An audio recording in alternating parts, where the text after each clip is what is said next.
Do I need to remind you what is out there? Once upon a time, I had somebody that I cared about. And in this world, that sort of shit's good for one thing. Getting you killed. The original ideas for the game really came out of, we watched this Planet Earth special where David Attenborough talks about a cordyceps fungus, and the cordyceps fungus infects this ant, takes its bodily functions and takes it up to a leaf stem, and cordyceps grow out of it, and spores explode, and it hits the colony, and David Attenborough succinctly says something about, the more numerous a species grows, the more susceptible they are to being hit by this cordyceps fungus. And that was our jumping off point. We're like, what if this cordyceps could infect humans? What do we do? You make every shot count. You see, I believe everything happens for a reason.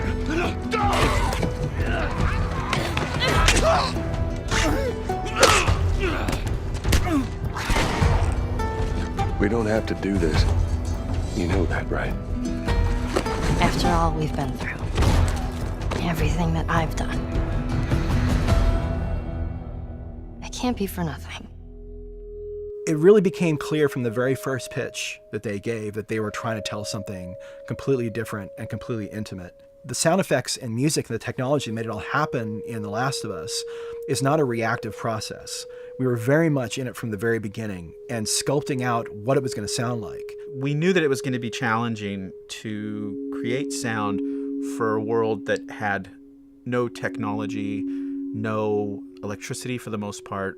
Also, we wanted to create environments that were natural but underscored the mood of the game. We were really playing with this idea of kind of in that Hitchcockian way. Like, it's more about the psychology of what's happening on the audioscape more than what you're seeing. It's like, again, less is more. It's not about the dialogue and exposition inside of a scene. It's sometimes the look in a character's eye. And that's the same thing with the audio. It's just kind of saying like, okay, well, less is more. Strip all that away. Then when a sound hits, it's really impactful. Like there's something meaningful there. Bingo.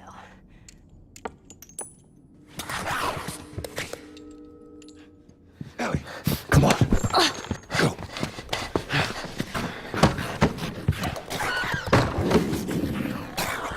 We really felt that this story was darker, was deeper, more emotional than other games have been, and especially other Naughty Dog games have been.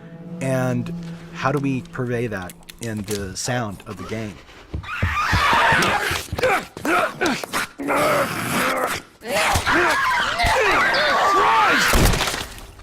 The story takes the characters to a lot of very diverse locations. We have old, burned-out cities where the vegetation has reclaimed the environment. We have suburbs, snow blizzards, forests. While there are still cities and urban areas, they are all pretty much vacated. The infected have either killed everybody or driven everybody underground, so to speak. Can't be any worse than in here. Can it? God damn it! Fuck. We're shitty people, Joel. It's been that way for a long time. No, we are survivors. This is our chance. It is over, Tess! I think it's a sound guy's fantasy to be able to work with the palette that we're providing with this world, because so much of the experience is sold through audio. And the other thing we would tell them is, don't be afraid to make it subtle. Yeah. The sound doesn't, even though it's brutal, it doesn't need to be big. Like, you can underplay a lot of these ideas. One of the most exciting parts of this project was the fact that we were starting from a blank slate. We really looked at how we wanted to create these sounds and have them come from a very naturalistic point of view. We really were thinking about minimalism and how it could be brought across in a game. And so we had a really high dynamic range that we decided to play with in this game, which is very different. And I think it gave us really opportunities on how to inform the player where their tactical information and where they could really explore and kind of feel a part of the world. We're doing basically a pretty complex environmental model, and we're using a reasonable chunk of the power of the cell to be able to do it. For example, our obstruction system, I'm really proud of that because it's something that we created in-house. We're using a method that I call stochastic obstruction, which is basically stochastic meaning random. So we literally throw out every game frame on the order of anywhere between 1,500 to 2,500 raycasts. Most games wouldn't throw out that many raycasts per frame for the whole game, for the AI, let alone just for audio. But the power of the cell is so great, and our raycast optimizations are so good that we can afford to do that. I could just take her to the North Tunnel and wait for me there. Jesus Christ. Just cargo, Joel. Dialogue in this game is very, very important. And we use performance capture actually to a much heavier extent than we have in the past. We did a lot of mocap with the principal actors for both cinematics and in-game audio. And we kept almost 99% of all that. We used the same microphones and the same setup that we did on the stage in the ADR studio as well to capture all of those off-the-cuff moments. One challenge with games is that you have very limited memory. One of the things we try to do is to let sounds play out as long as possible. And in this game, it was even more important because you had to, when Joel takes his hand off a door, you have to hear the dust fall. You have to hear the building settle, things like that. Because the world's broken, essentially, and abandoned, we spent a lot of time recording doors, rusty gates, rusty metal. Anil Yucatel, our sound designer, took a trip to Rio and found lots of places to record old buildings, old doors and gates and things like that, mailboxes, but he also recorded chickens. So we took those recordings of the chickens and sped them up, and those are actually the voices for the rats that you find throughout the game. One of the biggest challenges we had were the infected. The first infected, we knew that there were going to be stages, but we weren't sure what they were going to be. And the first stage we decided to work on, which we knew was probably going to be the toughest, was the clicker. And we came up with the idea that they were going to be blind through the artwork that ended up happening, and that they were going to use echolocation. We kind of came up with this idea, and we worked with these actors and just said, hey, kind of come up with something, and we worked with male and female actors. And there was an actor by the name of Misty Lee who made this one sound when Derek and I were in the stage with her. And we were like, whoa, whoa, whoa, that's it, keep doing that.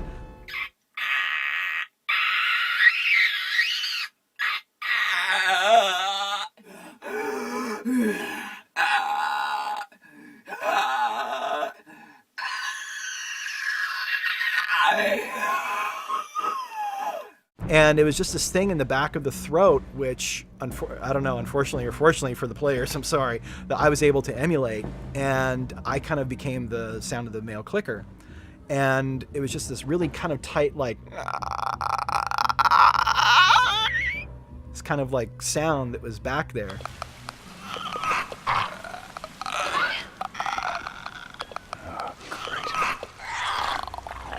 Here's this benign clicking sound that on its own isn't very creepy, but put in this other context, all of a sudden you hear this sound and it has this different symbolism in the game, and it becomes this fear factor. And again, using audio, you don't know where this is, and you hear this clicking sound, it's echoing down the hallway, and people get very scared when they hear this audio cue.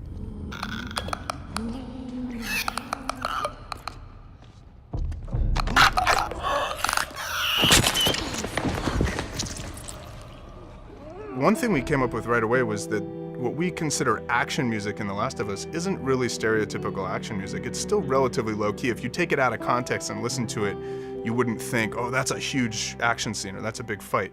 And the thing we really latched onto was the fact that The Last of Us had this really sophisticated AI programming for the enemies. So their state, whether or not they're searching for you or actively attacking you or just completely oblivious to the fact that you're there at all, we wanted all those things to affect the music. Bruce and Neil, when they were doing early development in T1, they were concerned about how they could get this game to feel spooky. And one of the things that feels really spooky in The Last of Us is when you've become familiar with the soundscape and you know what the sounds of the threats are.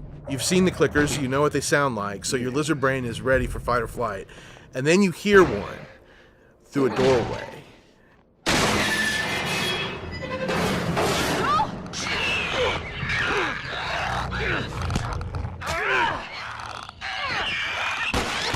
your brain just immediately reads that as, oh my God, if I go through that door, I'm probably going to be in trouble. And that's exactly the sort of really spooky setup that we want to be able to get the player to feel. And it takes a lot of tech to be able to do that and pull it off and make it actually sound right and work. And we're really proud of what we've done. I really think we succeeded. Clickers? Shit, go.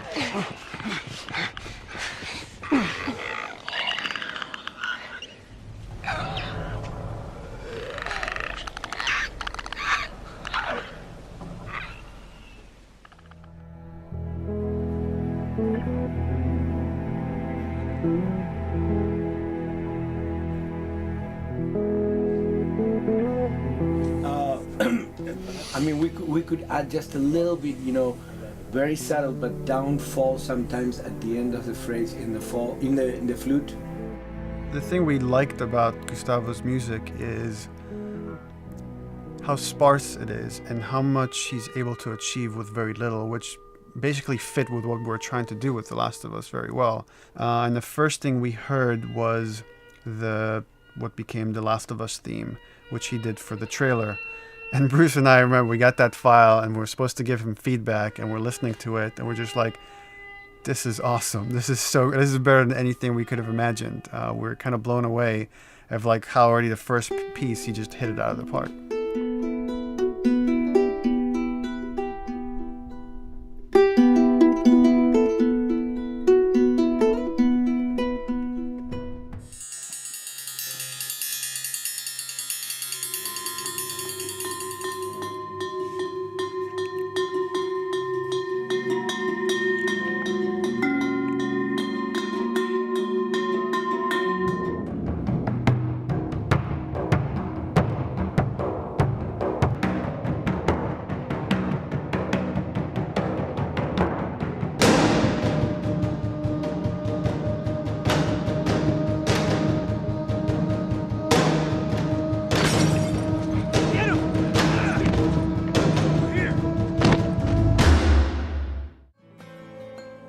Up until the last few moments, we're constantly adding more and more sound. There's constantly changes coming. There's constant things that we want to try. At the very end, Phil Kovacs was mixing the game. And it was that moment when I saw things coming together as an audience member. It's hard not to just be proud of all the talent and all of the attention to detail and hard work that was put together. Putting one of these games together is not easy, and it takes a lot of time. And any game person will tell you this, game owning person, we come at the end, we get pushed on, and it's hard. But when it all comes together and know you're working on something special, there's something just magical about that. And these guys and girls just did such a great job. The great thing about Naughty Dog as a team is that nothing's sacred, and everybody just wants the game to be as awesome as possible. So just being the music guy, I could walk down the hall and talk to a level designer, and actually the fruits of that conversation might result in them changing the way the level played a little bit because it just made more sense. And there wasn't a sense at all ever that we couldn't sort of get things we needed in order to just make the product better. The way we play with sound in general is that idea of negative space, that idea of subtracting and getting down to the most simplistic, what's the most minimal that you need to pull off what you're trying to achieve. And I think we saw that at the beginning of this game, and we stuck to that all the way through. And I think the sound guys, they jumped on board and they owned it. And I think that's something that adds tension, it adds loss, it adds hope, it adds so much more dimension in the moment that without it, it's just kind of, it's another kind of action game, but has so much more emotion tied to it. We actually made it. It's called luck. And it's gonna run out.